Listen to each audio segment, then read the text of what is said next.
The 8th day, Friday, 10 December. HMS Invincible. Ryan awoke in the dark. The curtains were drawn in the cabin's 2 small portholes. He shook his head a few times to clear it and began to assess what was going on around him. The Invincible was moving on the seas, but not as much as before. He got up to look out of a porthole and saw the last red glow of sunset aft under scudding clouds. He checked his watch and did some clumsy mental arithmetic, concluding that it was 6 in the evening, local time.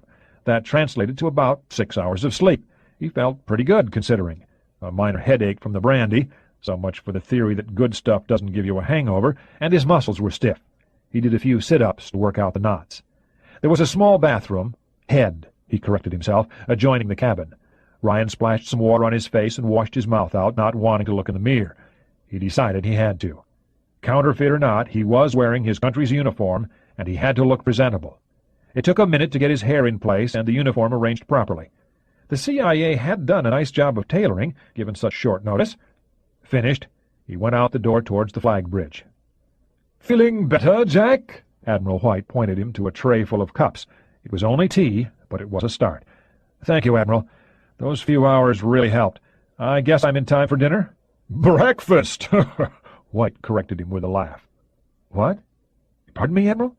Ryan shook his head again. He was still a little groggy. "That's a sunrise, Commander. Changing orders. We're heading west again. Kennedy's moving east at high speed, and we're to take station inshore." "Who said, sir?" "Sinkland. I gather Joshua was not at all pleased. You are to remain with us for the moment, and under the circumstances it seemed the reasonable thing to let you sleep. You did appear to need it."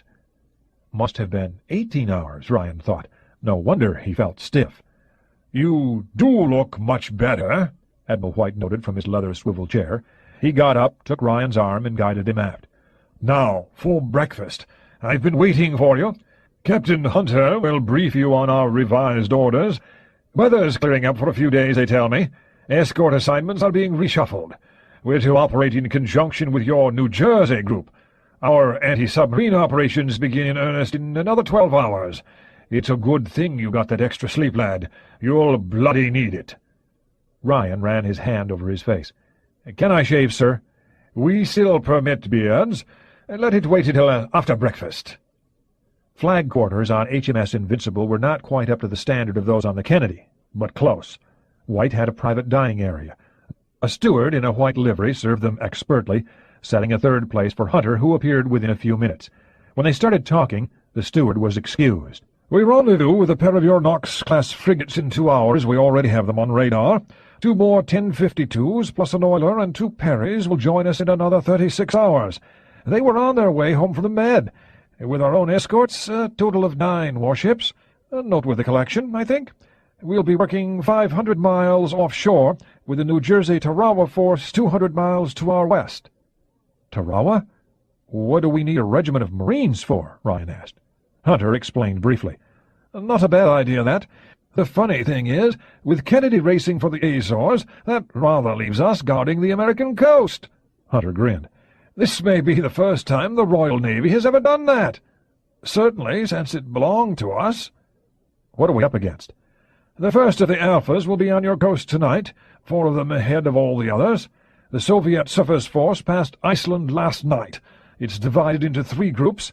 One is built around their carrier Kiev, 2 cruisers and 4 destroyers. The second, probably the Force flag, is built around Kirov, with 3 additional cruisers and 6 destroyers, and the third is centered on Moskva, 3 more cruisers and 7 destroyers. I gather that the Soviets will want to use the Kiev and the Moskva groups inshore, with Kirov guarding them out to sea. But Kennedy's relocation will make them rethink that. Regardless, the total force carries a considerable number of surface-to-surface missiles, and potentially we are very exposed. To help out with that, your Air Force has an E-3 Sentry detailed to arrive here in an hour to exercise with our Harriers, and when we get farther west, we'll have additional land-based air support. On the whole, our position is hardly an enviable one, but Ivan's is rather less so. So far as the question of finding Red October is concerned," Hunter shrugged, "how we conduct our search will depend on how Ivan deploys. At the moment we're conducting some tracking drills. The lead Alpha is 80 miles northwest of us, steaming at 40+ knots, and we have a helicopter in pursuit, which is roughly what it amounts to." The fleet operations officer concluded, "Will you join us below?" "Admiral," Ryan wanted to see Invincible's Combat Information Center. "Certainly." 30 minutes later, Ryan was in a darkened, quiet room whose walls were a solid bank of electronic instruments and glass plotting panels. The Atlantic Ocean was full of Russian submarines. The White House. The Soviet ambassador entered the Oval Office a minute early at 10:59 a.m. He was a short, overweight man with a broad Slavic face and eyes that would have done a professional gambler proud. They revealed nothing.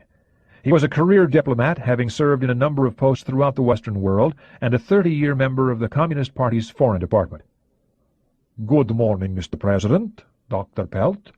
Alexei Arbatov nodded politely to both men. The president, he noted at once, was seated behind his desk. Every other time he'd been here, the president had come around the desk to shake hands, then sat down beside him. "Help yourself to some coffee, Mr. Ambassador," Pelt offered. The special assistant to the president for national security affairs was well known to Arbatov. Jeffrey Pelt was an academic from the Georgetown University's Center for Strategic and International Studies, an enemy, but a well-mannered Kulturny enemy. Arbatov had a fondness for the niceties of formal behavior. Today, Pelt was standing at his boss's side, unwilling to come too close to the Russian bear. Arbatov did not get himself any coffee. "Mr. Ambassador," Pelt began, "we have noted a troubling increase in Soviet naval activity in the North Atlantic." "Oh?" Arbatov's eyebrows shot up in a display of surprise that fooled no one, and he knew it. "I have no knowledge of this. As you know, I have never been a sailor." "Shall we dispense with the bullshit, Mr. Ambassador?" the president said. Arbatov did not permit himself to be surprised by the vulgarity. It made the American president seem very Russian, and like Soviet officials he seemed to need a professional like Pelt around to smooth the edges. "You currently have nearly 100 naval vessels operating in the North Atlantic or heading in that direction. Chairman Narmanov and my predecessor agreed years ago that no such operation would take place without prior notification. The purpose of this agreement, as you know, was to prevent acts that might appear to be unduly provocative to one side or the other. This agreement has been kept until now. Now, my military advisers tell me that what is going on looks very much like a war exercise, indeed, could be the precursor to a war. How are we to tell the difference? Your ships are now passing east of Iceland and will soon be in a position from which they can threaten our trade routes to Europe. This situation is at the least unsettling, and at the most a grave and wholly unwarranted provocation. The scope of this action has not yet been made public. That will change, and when it does, Alex, the American people will demand action on my part." The president paused, expecting a response, but getting only a nod. Pelt went on for him. "Mr. Ambassador, your country has seen fit to cast aside an agreement which for years has been a model of East-West cooperation. How can you expect us to regard this as anything other than a provocation?" "Mr. President, Dr. Pelt, truly, I have no knowledge of this," Arbatov lied with the utmost sincerity. "I will contact Moscow at once to ascertain the facts. Is there any message you wish me to pass along?" "Yes. As you and your superiors in Moscow will understand," the president said, "we will deploy our ships and aircraft to observe yours. Prudence requires this. We have no wish to interfere with whatever legitimate operations your forces may be engaged in. It is not our intention to make a provocation of our own, but, under the terms of our agreement, we have the right to know what is going on, Mr. Ambassador. Until we do, we are unable to issue the proper orders to our men. It would be well for your government to consider that having so many of your ships and our ships, your aircraft and our aircraft in close proximity is an inherently dangerous situation. Accidents can happen. An action by one side or the other which at another time would seem harmless might seem to be something else entirely. Wars have begun in this way, Mr. Ambassador." The president leaned back to let that thought hang in the air for a moment. When he went on, he spoke more gently. "Of course I regard this possibility as remote, but is it not irresponsible to take such chances? Mr. President, you make your point well, as always. But as you know, the sea is free for the passage of all, and—" "Mr. Ambassador," Pelt interrupted. "Consider a simple analogy. Your next-door neighbor begins to patrol his front yard with a loaded shotgun while your children are at play in your own front yard. In this country such action would be technically legal.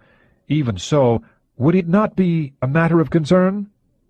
"So it would, Dr. Pelt, but the situation you describe is very different." Now the President interrupted. "Indeed it is.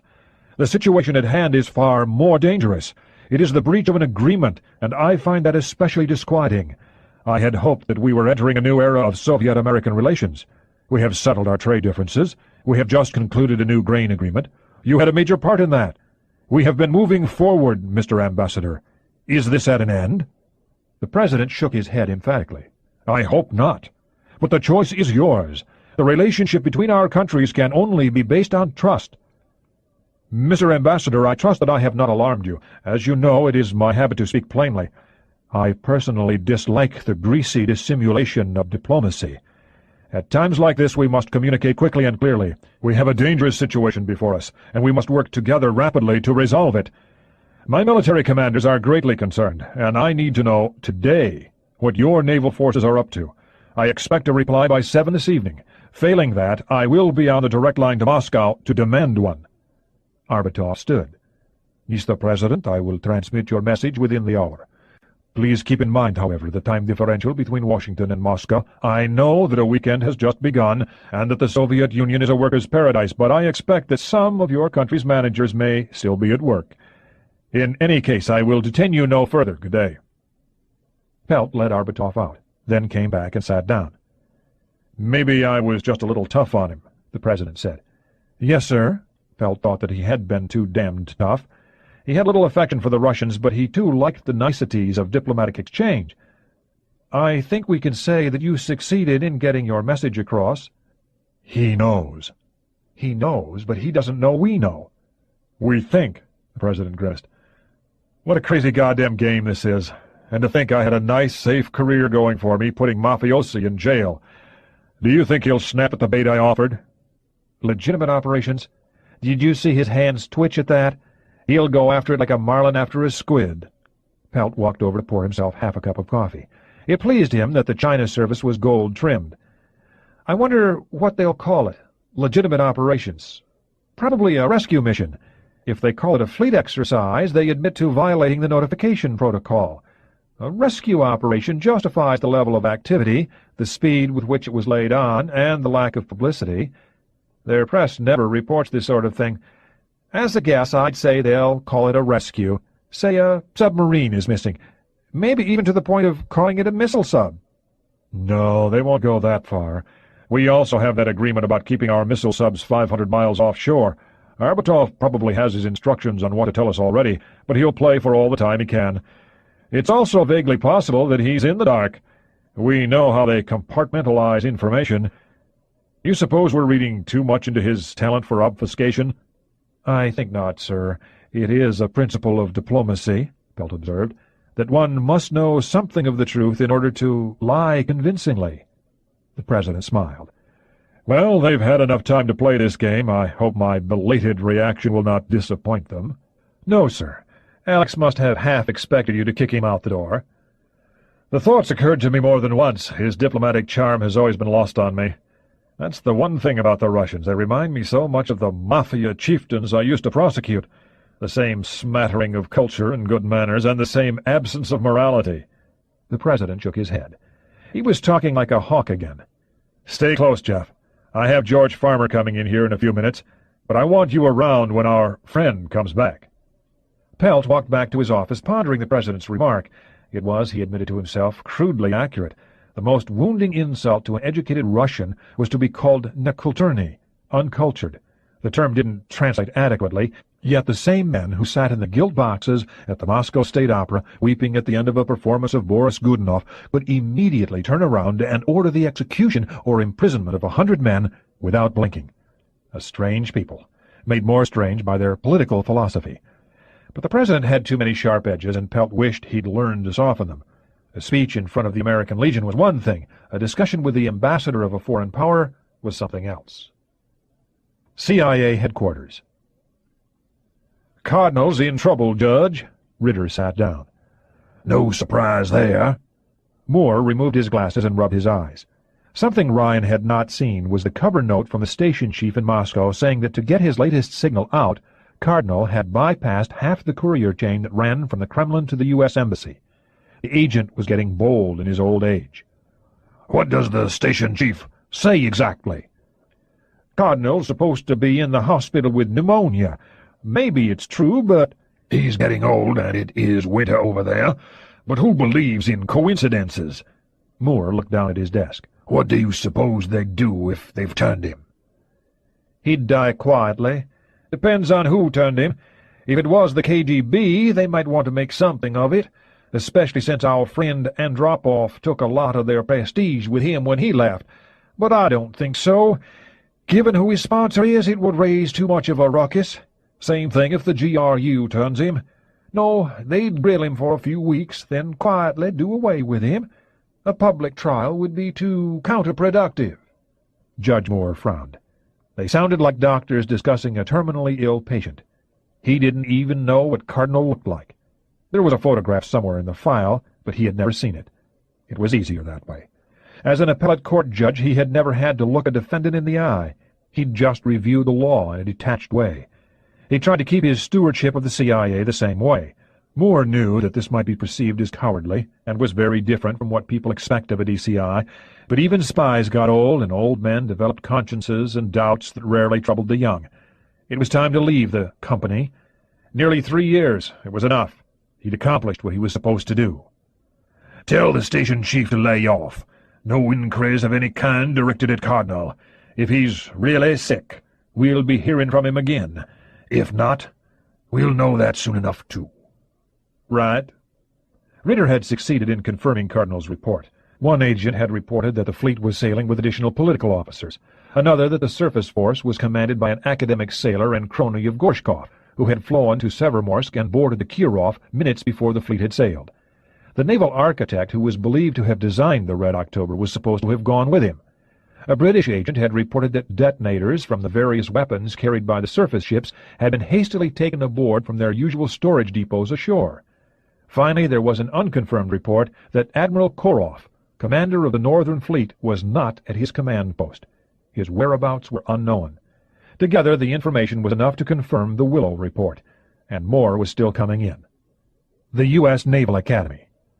"Skip?" "Oh, howdy, Admiral. Will you join me?" Tyler waved to a vacant chair across the table. "I got a message from the Pentagon for you." The superintendent of the Naval Academy, a former submarine officer, sat down. "You have an appointment tonight at 19:30 hours. That's all they said." "Great!" Tyler was just finishing his lunch. He'd been working on the simulation program nearly around the clock since Monday. The appointment meant that he would have access to the Air Force's Cray 2 tonight. His program was just about ready. "What's this all about, anyway?" "Sorry, sir, I can't say. You know how it is." The White House. The Soviet ambassador was back at 4 in the afternoon. To avoid press notice, he had been taken into the Treasury building across the street from the White House and brought through a connecting tunnel which few knew existed. The president hoped that he had found this unsettling. Pelt hustled in to be there when Arbatov arrived. "Mr. President," Arbatov reported, standing at attention. The president had not known that he had any military experience. "I am instructed to convey to you the regrets of my government that there has not been time to inform you of this. One of our nuclear submarines is missing and presumed lost. We are conducting an emergency rescue operation." The president nodded soberly, motioning the ambassador to a chair. Pelt sat next to him.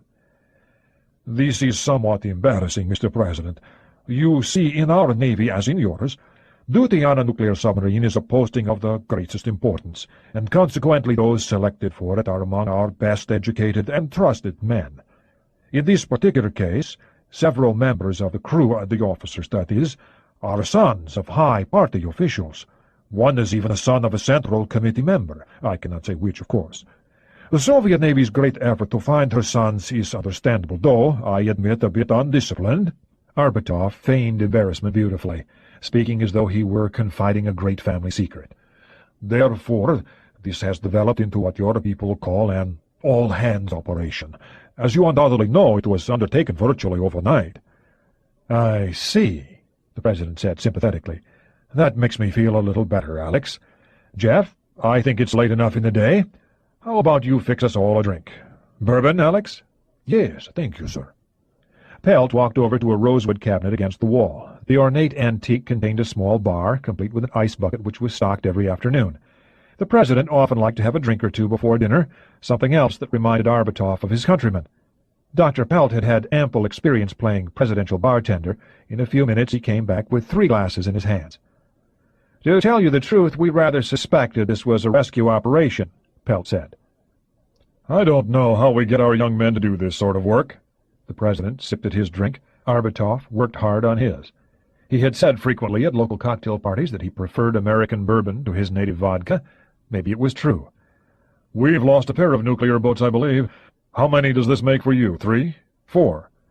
"I don't know, Mr. President. I expect your information on this is better than my own." The President noted that he had just told the truth for the first time today. "Certainly, I can agree with you that such duty is both dangerous and demanding." "How many men aboard, Alex?" the President asked. "I have no idea. 100, more or less, I suppose. I've never been aboard a naval vessel." "Mostly kids, probably, just like our crews. It is indeed a sad commentary on both our countries that our mutual suspicions must condemn so many of our best young men to such hazards, when we know that some won't be coming back. But how can it be otherwise?" The President paused, turning to look out the windows. The snow was melting on the south lawn. It was time for his next line. "Perhaps we can help," the President offered speculatively. "Yes, perhaps we can use this tragedy as an opportunity to reduce those suspicions by some small amount. Perhaps we can make something good come from this to demonstrate that our relations really have improved."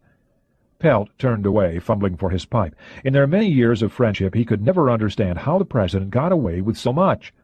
Pelt had met him at Washington University when he was majoring in political science, the President in pre-law. Back then the chief executive had been president of the Dramatic Society. Certainly amateur theatrics had helped his legal career. It was said that at least one mafia don had been sent up the river by sheer rhetoric. The President referred to it as his sincere act. "Mr. Ambassador, I offer you the assistance and the resources of the United States in a search for your missing countrymen." "That is most kind of you, Mr. President, but—" The President held up his hand. "No buts, Alex. If we cannot cooperate in something like this, how can we hope to cooperate in more serious matters? If memory serves, last year, when one of our Navy patrol aircraft crashed off the Aleutians, one of your fishing vessels— it had been an intelligence trawler— picked up the crew, saved their lives. Alex, we owe you a debt for that, a debt of honor, and the United States will not be said to be ungrateful." He paused for effect. "They're probably all dead, you know. I don't suppose there's more chance of surviving a sub-accident than of surviving a plane crash, but at least the crew's families will know. Jeff, don't we have some specialized submarine rescue equipment?" "With all the money we give the Navy? We damn well ought to. I'll call Foster about it." "Good," the President said. "Alex, it is too much to expect that our mutual suspicions will be allayed by something so small as this. Your history and ours conspire against us. But let's make a small beginning with this. If we can shake hands in space or over a conference table in Vienna, maybe we can do it here also. I will give the necessary instructions to my commanders as soon as we're finished here." "Thank you, Mr. President." Arbutoff concealed his uneasiness. "And please, convey my respects to Chairman Narmanoff, and my sympathy for the families of your missing men.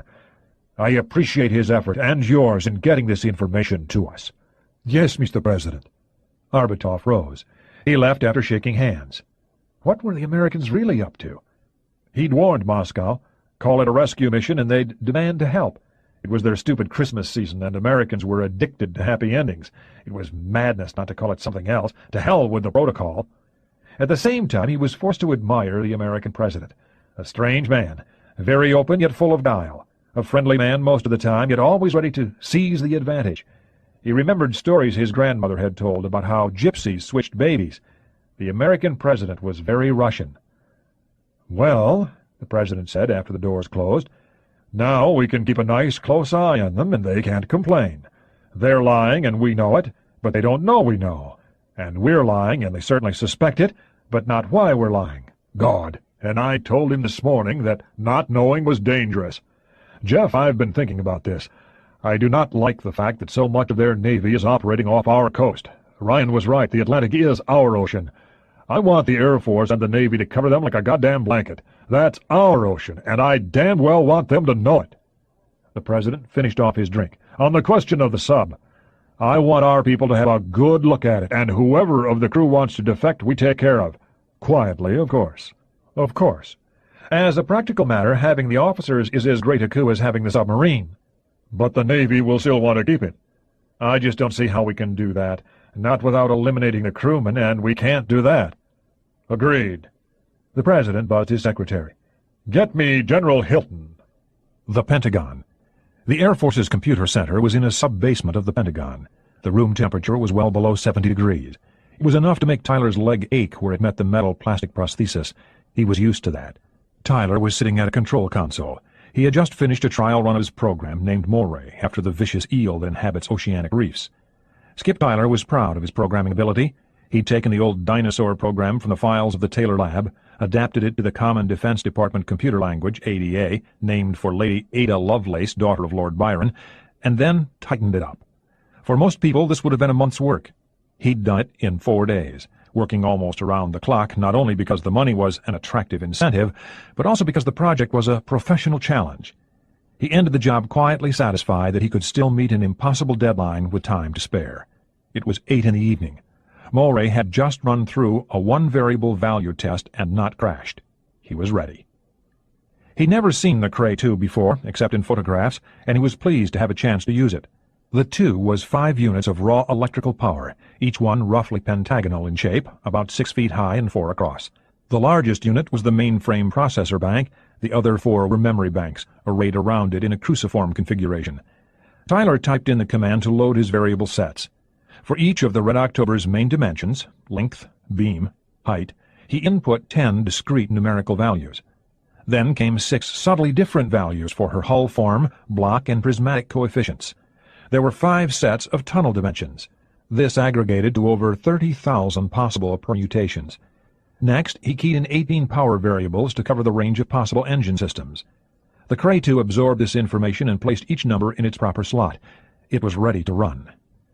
"Okay," he announced to the system operator, an Air Force Master Sergeant. "Raj." The sergeant typed XQT into his terminal. The Cray 2 went to work. Tyler walked over to the sergeant's console. "That's a right lengthy program you've input, sir." The sergeant laid a $10 bill on top of the console. "Betcha my baby can run it in 10 minutes. "Not a chance." Tyler laid his own bill next to the sergeant's. 15 minutes easy." "Split the difference?" "All right. Where's the head around here?" "Out the door, sir. Turn right, go down the hall, and it's on the left." Tyler moved towards the door. It annoyed him that he could not walk gracefully. But after 4 years, the inconvenience was a minor one. He was alive. That's what counted. The accident had occurred on a cold, clear night in Groton, Connecticut, only a block from the shipyard's main gate. On Friday, at 3 in the morning, he was driving home after a 20-hour day getting his new command ready for sea. The civilian yard worker had had a long day also, stopping off at a favorite watering hole for a few too many, as the police established afterwards. He got into his car, started it, and ran a red light, ramming Tyler's Pontiac broadside at 50 miles per hour. For him, the accident was fatal. Skip was luckier. It was at an intersection, and he had the green light. When he saw the front end of the Ford not a foot from his left side door, it was far too late. He did not remember going through a pawn shop window, and the next week, when he hovered near death at the Yale New Haven Hospital, was a complete blank. His most vivid memory was of waking up 8 days later, he was to learn, to see his wife Jean holding his hand. His marriage up to that point had been a troubled one, not an uncommon problem for nuclear submarine officers. His first sight of her was not a complimentary one. Her eyes were bloodshot, her hair was tousled, but she had never looked quite so good. He had never appreciated just how important she was. A lot more important than half a leg. "Skip! Skip Tyler!" The former submariner turned awkwardly to see a naval officer running towards him. "Johnny Coleman, how the hell are you?" It was Captain Coleman now, Tyler noted. They had served together twice, a year on the Tecumseh, another on the Shark. Coleman, a weapons expert, had commanded a pair of nuclear subs. "How's the family, Skip?" "Jean's fine. 5 kids now and another on the way." "Damn!" They shook hands with enthusiasm. You always were a randy bugger. I hear you're teaching at Annapolis. Yeah, and a little engineering stuff on the side. What are you doing here? I'm running a program on the Air Force computer, checking a new ship configuration for Sea Systems Command. It was an accurate enough cover story. What do they have you doing? Op-02's office. I'm Chief of Staff for Admiral Dodge. Indeed! Tyler was impressed. Vice Admiral Sam Dodge was the current Op-02. The Office of the Deputy Chief of Naval Operations for Submarine Warfare had administrative control of all aspects of submarine operations. Keeping you busy? You know it. The crap's really hit the fan. What do you mean? Tyler hadn't seen the news or read a paper since Monday. You kidding? I've been working on this computer program 20 hours a day since Monday, and I don't get ops dispatches anymore. Tyler frowned. He had heard something the other day at the academy, but not paid any attention to it. He was the sort who could focus his whole mind on a single problem. Coleman looked up and down the corridor. It was late on a Friday evening, and they had it entirely to themselves. Guess I can tell you. Our Russian friends have some sort of major exercise laid on. Their whole northern fleet's at sea, or damn near. They have subs all over the place. Doing what? We're not sure. Looks like they might have a major search and rescue operation. The question is, after what?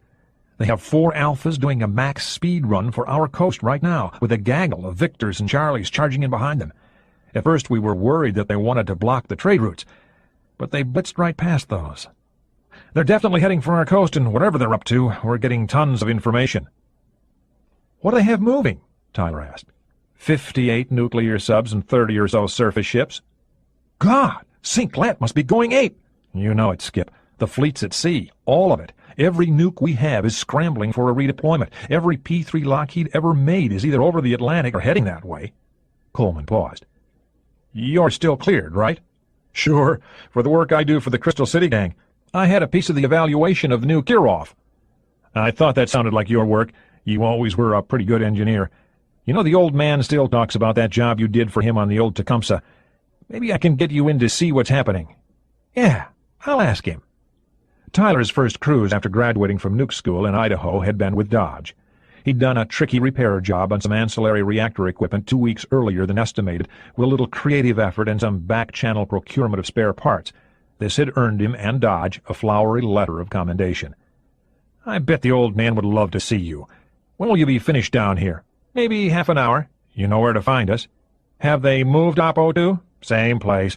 Call me when you're finished. My extension is 78730, okay? I gotta get back. Right. Tyler watched his old friend disappear down the corridor, then proceeded on his way to the men's room, wondering what the Russians were up to. Whatever it was enough to keep a 3-star admiral and his 4-striped captain working on a Friday night in Christmas season. 11 minutes, 53.18 seconds, sir, the sergeant reported, pocketing both bills. The computer printout was over 200 pages of data. The cover sheet plotted a rough-looking bell curve of speed solutions, and below it was the noise prediction curve. The case-by-case solutions were printed individually on the remaining sheets. The curves were predictably messy. The speed curve showed the majority of solutions in the 10 to 12 knot range, the total range going from 7 to 18 knots. The noise curve was surprisingly low.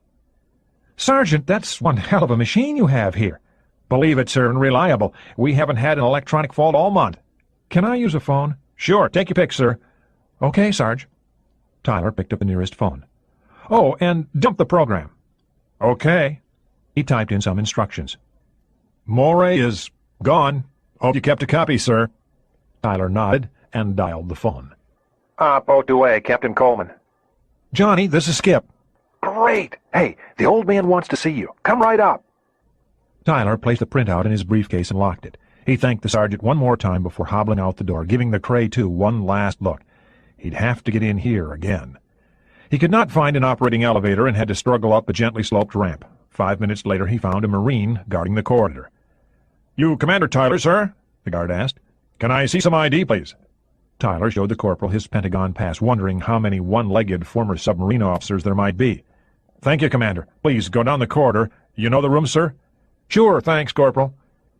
Vice Admiral Dodge was sitting on the corner of a desk reading over some message flimsies. Dodge was a small, combative man who had made his mark commanding 3 separate boats, then pushing the Los Angeles-class attack submarines through their lengthy development program. Now he was Grand Dolphin, the senior admiral who fought all the battles with Congress.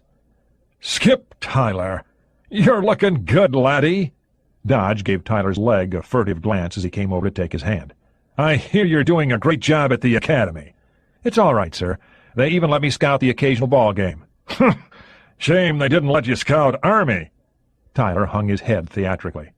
"I did scout Army, sir. They were just too tough this year. You heard about their middle linebacker, didn't you?" "No. What about him?" Dodge asked. "He picked armor as his duty assignment, and they gave him an early trip to Fort Knox. Not to learn about tanks. To be a tank." "Ha!" Dodge laughed. "Johnny says you have a bunch of new kids." "Number 6 is due the end of February," Tyler said proudly. 6? You're not a Catholic or a Mormon, are you? What's with all this bird hatching?" Tyler gave his former boss a wry look. He'd never understood that prejudice in the nuclear Navy. It came from Rickover, who had invented the disparaging term bird hatching for fathering more than one child. What the hell was wrong with having kids? "Admiral, since I'm not a nuke anymore, I have to do something on nights and weekends." Tyler arched his eyebrows lecherously. "I hear the Ruskies are playing games." Dodge was instantly serious. "They sure are. 58 attack boats, every nuclear boat in the Northern Fleet heading this way with a big surface group and most of their service forces tagging along." "Doing what?" "Maybe you can tell me. Come on back to my inner sanctum." Dodge led Tyler into a room where he saw another new gadget, a projection screen that displayed the North Atlantic from the Tropic of Cancer to the polar ice pack. Hundreds of ships were represented. The merchantmen were white, with flags to identify their nationality. The Soviet ships were red, and their shapes depicted their ship type. The American and Allied ships were blue. The ocean was getting crowded. "Christ! You got that one right, lad." Dodge nodded grimly. "How are you cleared?" "Top secret and some special things, sir. I see everything we have on their hardware, and I do a lot of work with sea systems on the side." "Johnny said you did the evaluation of the new Kirov they just sent out to the Pacific. Not bad, by the way." "These 2 Alphas heading for Norfolk?" "Looks like it, and they're burning a lot of neutrons doing it." Dodge pointed. "That one's heading to Long Island Sound as though to block the entrance to New London, and that one's heading to Boston, I think. These Victors are not far behind. They already have most of the British ports staked out. By Monday they'll have 2 or more subs off every major port we have." "I don't like the looks of this, sir." "Neither do I. As you see, we're nearly 100% at sea ourselves. The interesting thing, though, what they're doing just doesn't figure. Captain Coleman came in.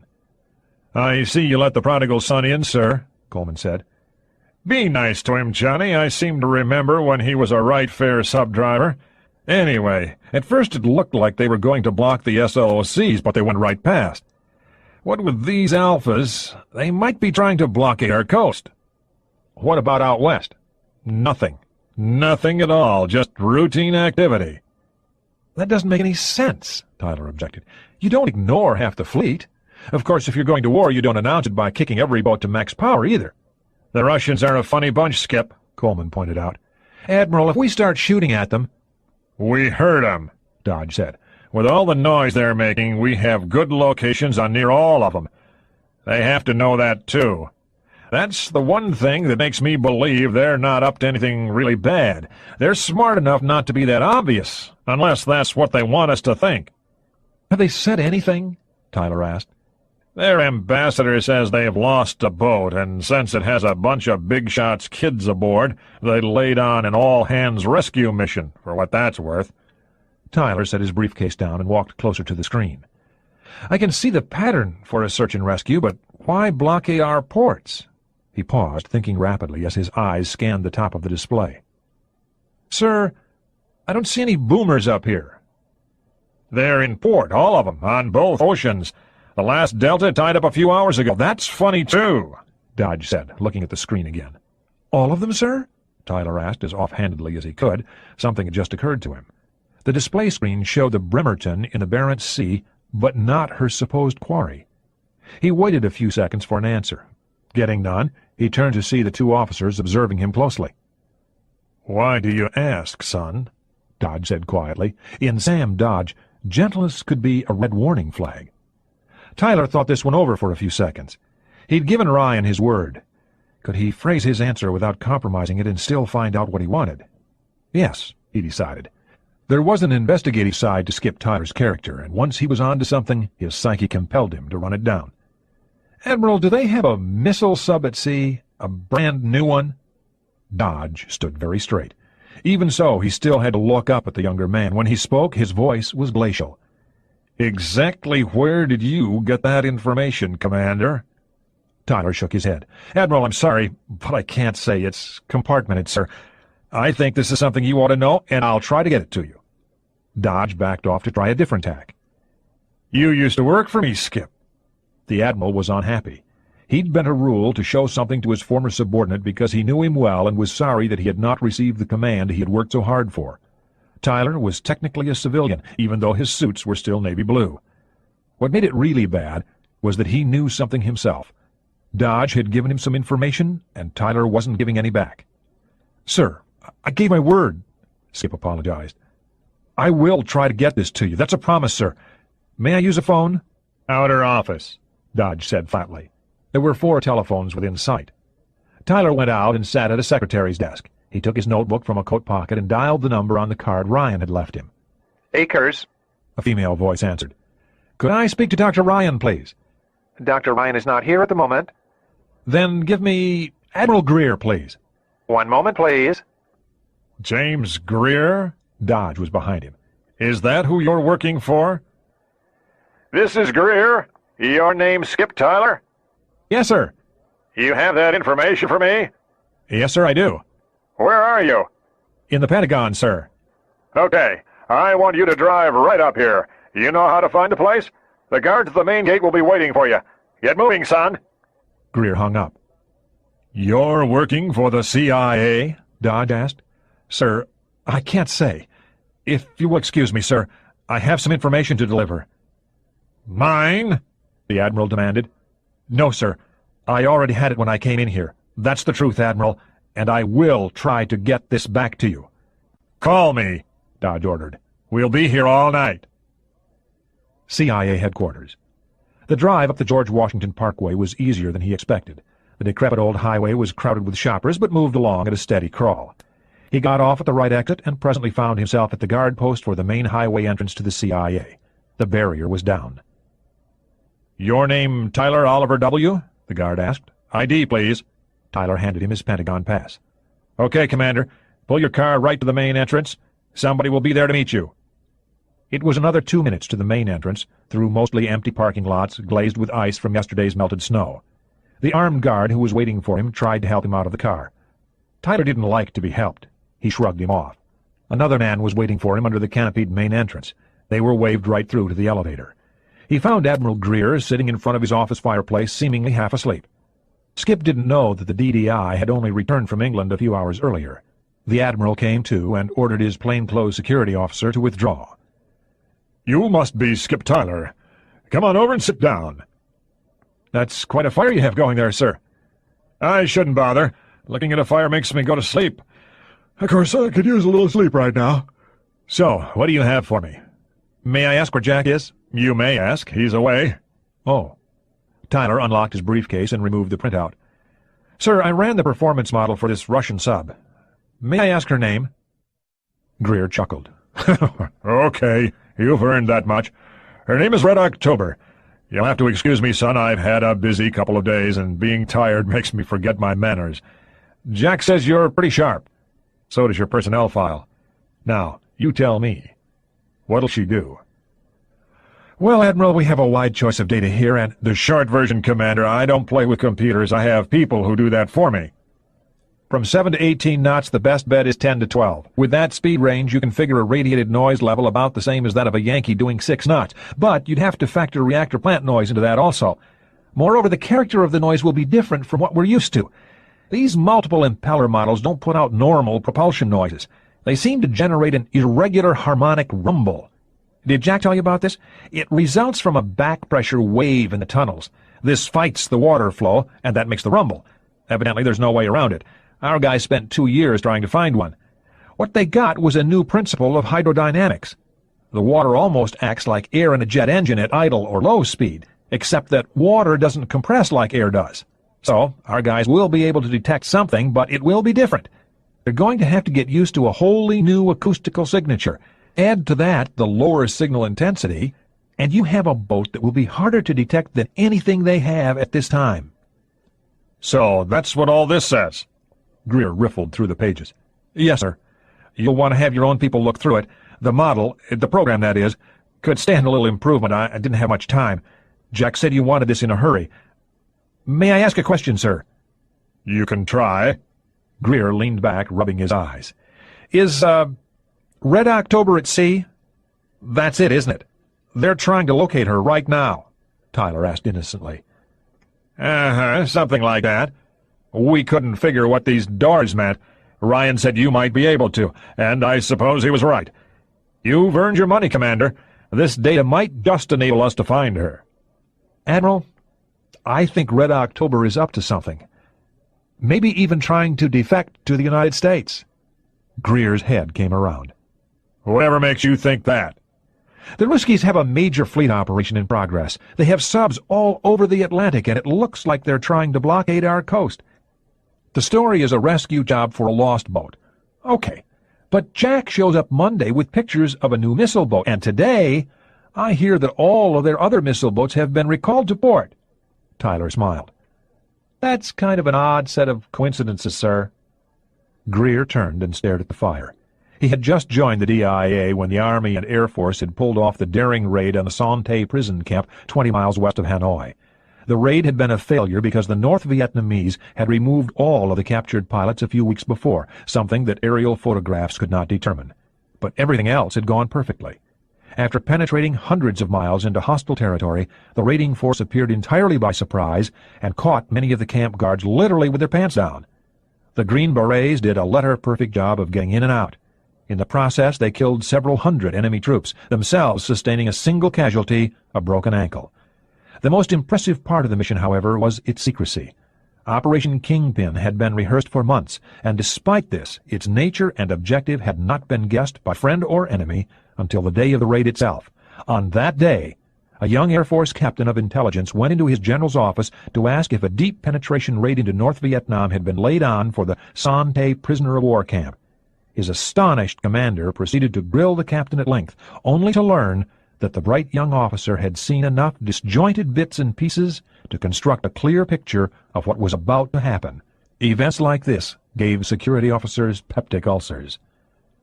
"Red October's going to defect, isn't she?" Tyler persisted. If the Admiral had had more sleep, he might have bluffed it out. As it was, his response was a mistake. "Did Ryan tell you this?" "Sir, I haven't spoken with Jack since Monday. That's the truth, sir." "Then where did you get this other information?" Greer snapped. "Admiral, I used to wear the blue suit. Most of my friends still do." "I hear things," Tyler evaded. "The whole picture dropped into place an hour ago. The Ruskies have never recalled all of their boomers at once. I know. I used to hunt them."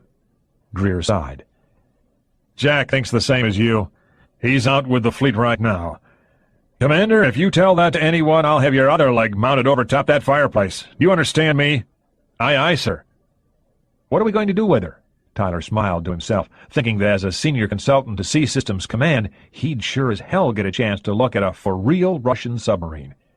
"Give her back. After we've had a chance to look her over, of course. But there's a lot of things that could happen to prevent our ever seeing her." It took Skip a moment to grasp what he'd just been told. "Give her back? Why, for Christ's sake?" "Commander, just how likely do you think this scenario is? Do you think the whole crew of a submarine has decided to come over to us all at once?" Greer shook his head. "Smart money is that it's only the officers, maybe not all of them, and that they're trying to get over here without the crews knowing what they're up to." "Oh," Tyler considered that. "I suppose that does make sense. But why give her back? This isn't Japan. If somebody landed a MiG-25 here, we wouldn't give it back." "This is not like holding onto a stray fighter plane. The boat is worth $1 billion, more if you throw in the missiles and warheads. And legally, the president says, it's their property. So if they find out we have her, they'll ask for her back and we'll have to give her back." "Okay, how will they know we have her? Those crew members who don't want to defect will ask to go home. Whoever asks, we send." "You know, sir, that whoever does want to go back will be in a whole shitload of trouble." "Excuse me, sir." "A shitload and a half." Tyler hadn't known that Greer was a Mustang and could swear like a real sailor. "Some will want to stay, but most won't. They have families. Next, you'll ask me if we might arrange for the crew to disappear." "The thought has occurred to me," Tyler said. "It's occurred to us, too, but we won't. Murder 100 men? Even if we wanted to, there's no way we could conceal it in this day and age. Hell, I doubt even the Soviets could. Besides that, this simply is not the sort of thing you do in peacetime. That's one difference between us and them. You can take those reasons in any order you want." "So, except for the crew, we'd keep her?" "Yes, if we could hide her. And if a pig had wings, it could fly." "Lots of places to hide her, Admiral. I can think of a few right here on the Chesapeake. And if we could get her round the Horn, there's a million little atolls we could use, and they all belong to us." "But the crew will know, and when we send them home, they'll tell their bosses," Greer explained patiently. "and Moscow will ask for her back. Oh, sure, we'll have a week or so to conduct, safety and quarantine inspections to make sure they weren't trying to smuggle cocaine into the country." The Admiral laughed. "A British admiral suggested we invoke the old slave-trading treaty. Somebody did that back in World War II to put the grab on a German blockade runner right before we got into it. So we'll get a ton of intelligence regardless." "Better to keep her and run her and take her apart," Tyler said quietly, staring into the orange-white flames on the oak logs. How do we keep her? He wondered. An idea began to rattle around in his head. "Admiral, what if we could get the crew off without them knowing that we have the submarine?" "Your full name is Oliver Wendell Tyler? Well, son, if you were named after Harry Houdini instead of a justice of the Supreme Court, Greer looked into the engineer's face. "What do you have in mind?" While Tyler explained, Greer listened intently. "To do this, sir, we'll have to get the Navy in on it right quick. Specifically, we'll need the cooperation of Admiral Dodge, and if my speed figures for this boat are anything like accurate, we'll have to move smartly." Greer rose and walked around the couch a few times to get his circulation going. "Interesting. The timing would be almost impossible, though." "I didn't say it would be easy, sir, just that we could do it." "Call home, Tyler. Tell your wife you won't be making it home. If I don't get any sleep tonight, neither do you. There's coffee behind my desk. First I have to call the judge, then we'll talk to Sam Dodge." The USS Pogey. Pogey, this is Black Gulf 4. We are getting low on fuel. Have to return to the barn. The Orion's tactical coordinator reported, stretching after 10 hours at his control console. Anything you want us to get you? Over. "Yeah, I have a couple of cases of beer sent out," Commander Wood replied. It was the current joke between P-3C and submarine crews. "Thanks for the data. We'll take it from here. Out." Overhead, the Lockheed Orion increased power and turned southwest. The crewmen aboard would each hoist an extra beer or two at dinner, saying it was for their friends on the submarine. "Mr. Dyson, take her to 200 feet, 1/3 speed." The officer of the deck gave the proper orders as Commander Wood moved over to the plot. The USS Pogey was 300 miles northeast of Norfolk, awaiting the arrival of 2 Soviet Alpha-class submarines which several relays of anti-submarine patrol aircraft had tracked all the way from Iceland. The Pogey was named for a distinguished World War II fleet submarine, named in turn for an undistinguished game fish. She had been at sea for 18 hours and was fresh from an extended overhaul at the Newport News shipyard. Nearly everything aboard was either straight from manufacturers' crates or had been completely worked over by the skilled shipfitters on the James River. This was not to say that everything worked properly. Many items had failed in one way or another on a post-overhaul shakedown the previous week, a fact less unusual than lamentable, Commander Wood thought. The Pogey's crew was new, too. Wood was on his first deployment as a commanding officer after a year of desk duty in Washington, and too many of the enlisted men were green, just out of sub-school at New London, still getting accustomed to their first cruise on a submarine. It takes time for men used to blue skies and fresh air to learn the regime inside a 32-foot diameter steel pipe. Even the experienced men were making adjustments to their new boat and officers. The Pogey had met her top speed of 33 knots on post-overhaul trials. This was fast for a ship, but slower than the speed of the Alphas she was listening to. Like all American submarines, her long suit was stealth. The Alphas had no way of knowing she was there and that they would be easy targets for her weapons, the more so since the patrolling Orion had fed the Pogey exact range information, something that ordinarily takes time to deduce from a passive sonar plot. Lieutenant Commander Tom Reynolds, the executive officer and fire control coordinator, stood casually over the tactical plot. 36 miles to the near one and 40 on the far one. On the display, they were labeled Pogey Bait 1 and 2. Everyone found the use of this service epithet amusing. "Speed 42?" Wood asked. "Yes, Captain." Reynolds had handled the radio exchange until Black Gull 4 had announced its intention to return to base. "They're driving those boats for all they're worth, right for us. We have hard solutions on both." Zap. "What do you suppose they're up to?" "The word from Sinkland is that their ambassador says they're on a SAR mission for a lost boat." His voice indicated what he thought of that. "Search and rescue, eh?" Reynolds shrugged.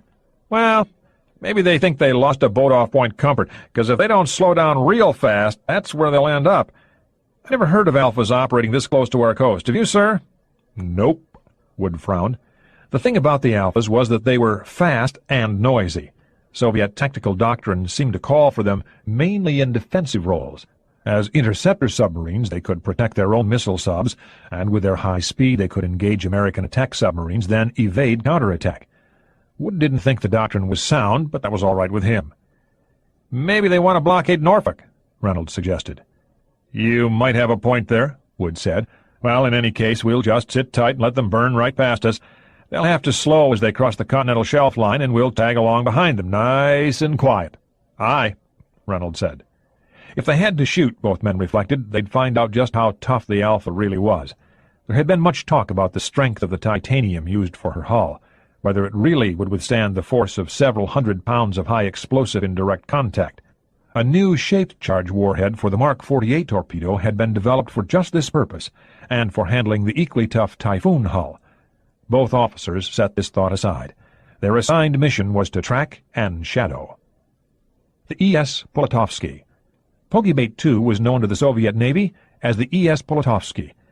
This Alpha-class attack sub was named for the chief engineering officer of the Russian fleet, who had sailed all the way around the world to meet his appointment with destiny in the Tsushima Straits. Evgeny Sigismundovich Polatovsky had served the Tsar's navy with skill and a devotion to duty equal to that of any officer in history. But in his diary, which was discovered years later in Leningrad, the brilliant officer had decried in the most violent terms the corruption and excesses of the Tsarist regime, giving a grim counterpoint to the selfless patriotism he had shown as he sailed knowingly to his death. This made him a genuine hero for Soviet seamen to emulate, and the state had named its greatest engineering achievement in his memory.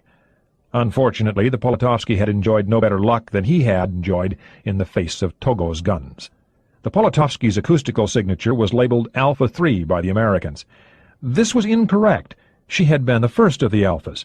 The small, spindle-shaped attack submarine had reached 43 knots 3 hours into her initial builder's trials. Those trials had been cut short only a minute later by an incredible mishap.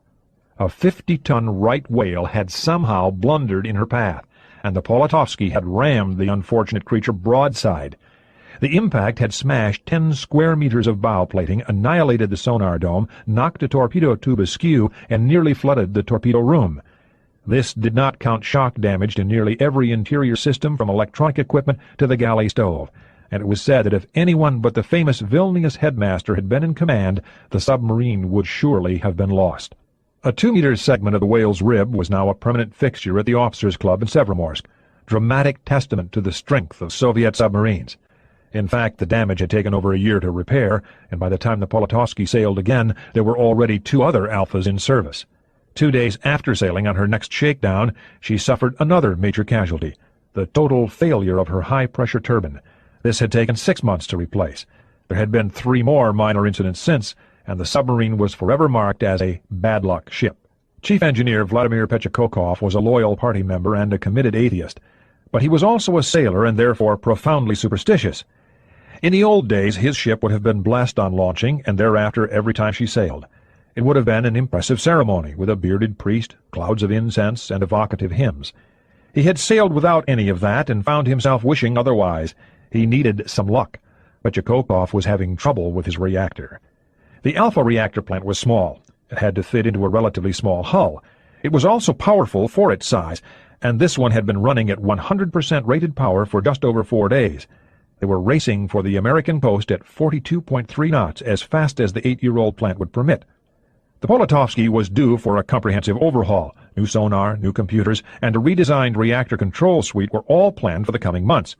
Petchakokov thought it was irresponsible, reckless, to push his submarine so hard, even if everything were functioning properly. No alpha plant on a submarine had ever been pushed this hard, not even a new one. And on this one, things were beginning to come apart. The primary high-pressure reactor coolant pump was beginning to vibrate ominously. This was particularly worrying to the engineer. There was a backup, but the secondary pump had a lower rated power, and using it meant losing 8 knots of speed.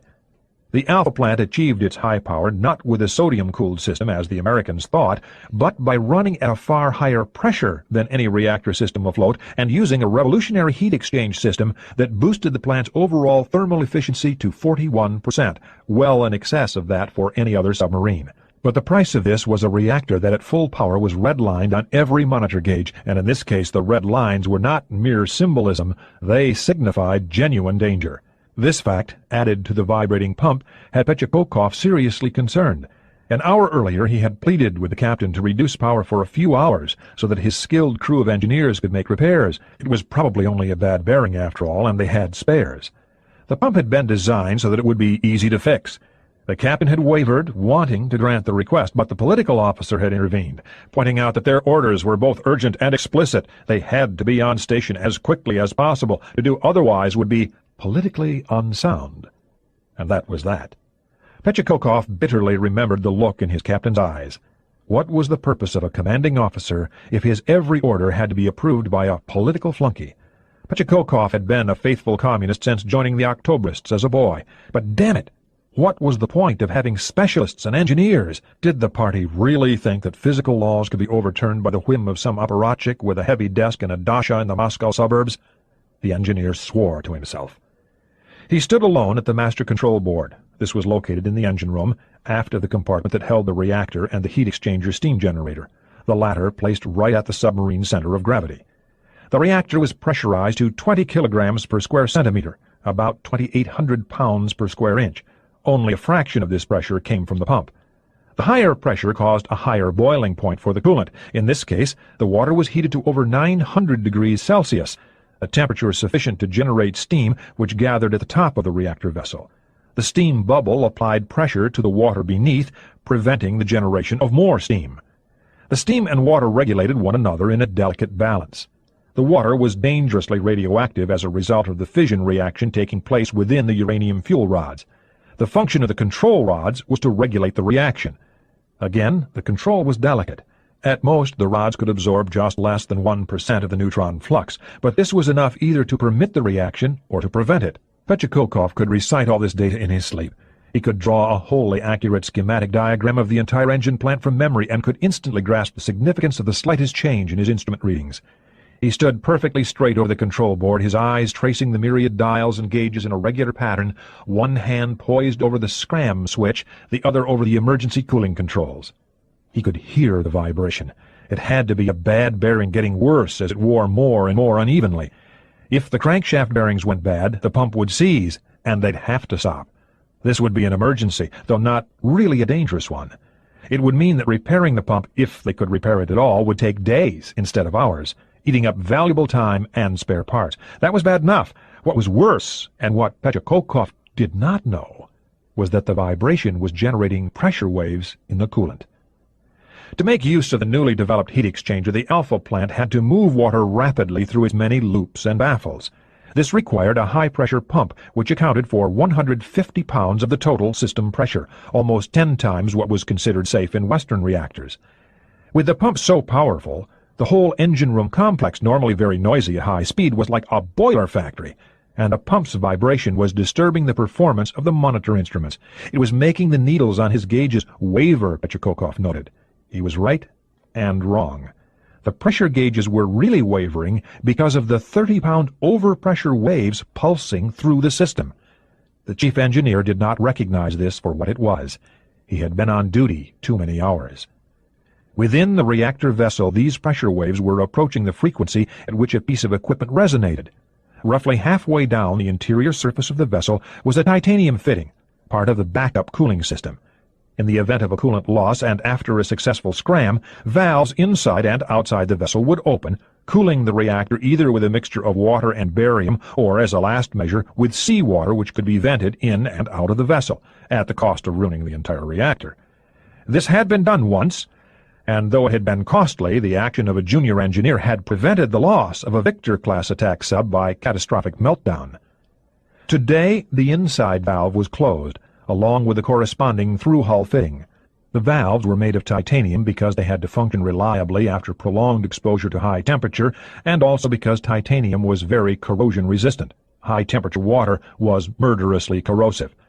What had not been fully considered was that the metal was also exposed to intense nuclear radiation, and this particular titanium alloy was not completely stable under extended neutron bombardment. The metal had become brittle over the years. The minute waves of hydraulic pressure were beating against the clapper in the valve. As the pump's frequency of vibration changed, it began to approach the frequency at which the clapper vibrated. This caused the clapper to snap harder and harder against its retaining ring. The metal at its edges began to crack. A midshipman at the forward end of the compartment heard it first, a low buzz coming through the bulkhead. At first he thought it was feedback noise from the PA speaker, and he waited too long to check it. The clapper broke free and dropped out of the valve nozzle. It was not very large, only 10 centimeters in diameter and 5 millimeters thick. This type of fitting is called a butterfly valve, and the clapper looked just like a butterfly, suspended and twirling in the water flow. If it had been made of stainless steel, it would have been heavy enough to fall to the bottom of the vessel. But it was made of titanium, which was both stronger than steel and very much lighter. The coolant flow moved it up towards the exhaust pipe. The outward-moving water carried the clapper into the pipe, which had a 15-centimeter inside diameter. The pipe was made of stainless steel, 2-meter sections welded together for easy replacement in the cramped quarters. The clapper was borne along rapidly towards the heat exchanger. Here the pipe took a 45-degree downward turn, and the clapper jammed momentarily. This blocked half of the pipe's channel, and before the surge of pressure could dislodge the clapper, too many things happened. The moving water had its own momentum. On being blocked, it generated a back pressure wave within the pipe.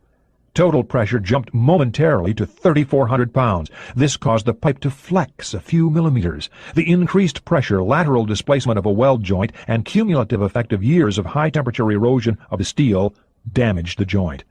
A hole the size of a pencil point opened.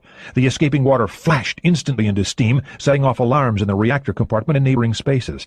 It ate at the remainder of the weld, rapidly expanding the failure until reactor coolant was erupting as though from a horizontal fountain. One jet of steam demolished the adjacent reactor control wiring conduits. What had just begun was a catastrophic loss of coolant accident. The reactor was fully depressurized within 3 seconds. Its many gallons of coolant exploded into steam, seeking release into the surrounding compartment. A dozen alarms sounded at once on the master control board, and in the blink of an eye Vladimir Petchakokov faced his ultimate nightmare. The engineer's automatic trained reaction was to jam his finger on the scram switch, but the steam in the reactor vessel had disabled the rod control system, and there wasn't time to solve the problem. In an instant, Petchakokov knew that his ship was doomed. Next, he opened the emergency coolant controls, admitting seawater into the reactor vessel. This automatically set off alarms throughout the hull.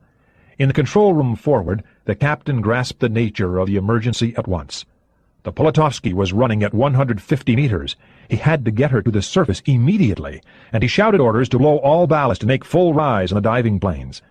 The reactor emergency was regulated by physical laws. With no reactor coolant to absorb the heat of the uranium rods, the nuclear reaction actually stopped. There was no water to attenuate the neutron flux. This was no solution, however, since the residual decay heat was sufficient to melt everything in the compartment. The cold water admitted into the vessel drew off the heat but also slowed down too many neutrons, keeping them in the reactor core. This caused a runaway reaction that generated even more heat, more than any amount of coolant could control. What had started as a loss of coolant accident became something worse, a cold water accident. It was now only a matter of minutes before the entire core melted, and the Polatovsky had that long to get to the surface. Petchakokov stayed at his post in the engine room doing what he could. His own life, he knew, was almost certainly lost. He had to give his captain time to surface the boat. There was a drill for this sort of emergency, and he barked orders to implement it. It only made things worse.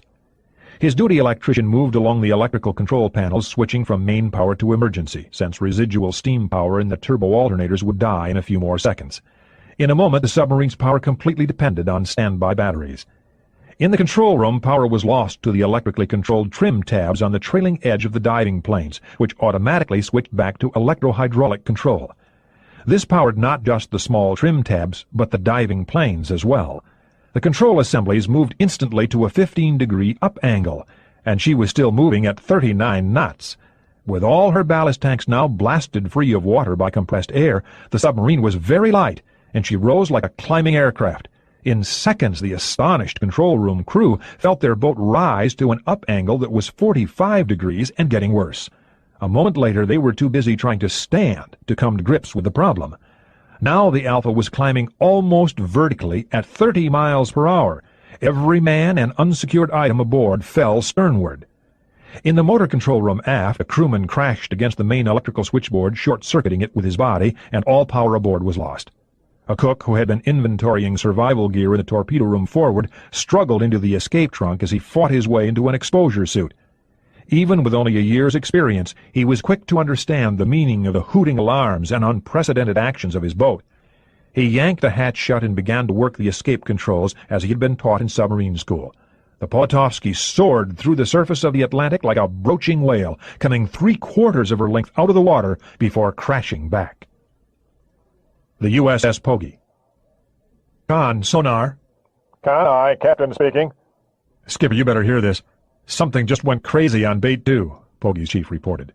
Wood was in the sonar room in seconds, putting on earphones plugged into a tape recorder which had a 2-minute offset. Commander Wood heard a whooshing sound. The engine noises stopped. A few seconds later there was an explosion of compressed air and a staccato of hull-popping noises as the submarine changed depth rapidly. "What's going on?" Wood asked quickly. The E.S. Polatovsky. In the Polatovsky's reactor, the runaway fission reaction had virtually annihilated both the incoming seawater and the uranium fuel rods. Their debris settled on the after wall of the reactor vessel. In a minute there was a meter-wide puddle of radioactive slag, enough to form its own critical mass. The reaction continued, unabated, this time directly attacking the tough stainless steel of the vessel. Nothing man-made could long withstand 5,000 degrees of direct heat.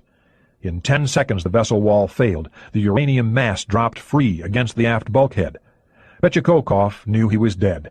He saw the paint on the forward bulkhead turn black, and his last impression was of a dark mass surrounded with a blue glow. The engineer's body vaporized an instant later, and the mass of slag dropped to the next bulkhead aft. Forward, the submarine's nearly vertical angle in the water eased. The high-pressure air in the ballast tanks spilled out of the bottom floods, and the tanks filled with water, dropping the angle of the boat and submerging her. In the forward part of the submarine, men were screaming. The captain struggled to his feet, ignoring his broken leg, trying to get control, to get his men organized and out of the submarine before it was too late. But the luck of Evgeny Sigismundovich Polatovsky would plague his namesake one last time. Only one man escaped. The cook opened the escape trunk hatch and got out. Following what he had learned during the drill, he began to seal the hatch so that men behind him could use it, but a wave slapped him off the hull as the sub slid backwards. In the engine room, the changing angle dropped the melted core to the deck. The hot mass attacked the steel deck first, burning through that, then the titanium of the hull. 5 seconds later the engine room was vented to the sea. The Polatovsky's largest compartment filled rapidly with water. This destroyed what little reserve buoyancy the ship had, and the acute down angle returned. The Alpha began her last dive. The stern dropped just as the captain began to get his control room crew to react to orders again. His head struck an instrument console. What slim hopes his crew had died with him. The Polatovsky was falling backwards, her propeller windmilling the wrong way as she slid to the bottom of the sea. The Poggy.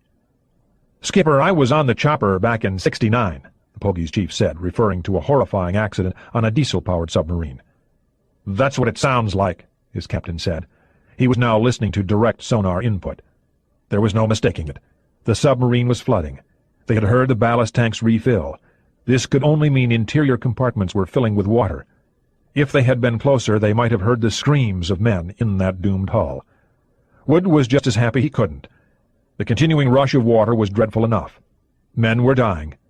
Russians, his enemy, but men not unlike himself, and there was not a thing that could be done about it. Bait 1, he saw, was proceeding unmindful of what had happened to her trailing sister. The E.S. Polatovsky. It took 9 minutes for the Polatovsky to fall the 2,000 feet to the ocean floor. She impacted savagely on the hard sand bottom at the edge of the continental shelf. It was a tribute to her builders that her interior bulkheads held. All the compartments from the reactor room aft were flooded and half the crew killed in them. But the forward compartments were dry. Even this was more curse than blessing. With the aft air storage banks unusable and only emergency battery power to run the complex environmental control systems, the 40 men had only a limited supply of air. They were spared a rapid death from the crushing North Atlantic, only to face a slower one from asphyxiation.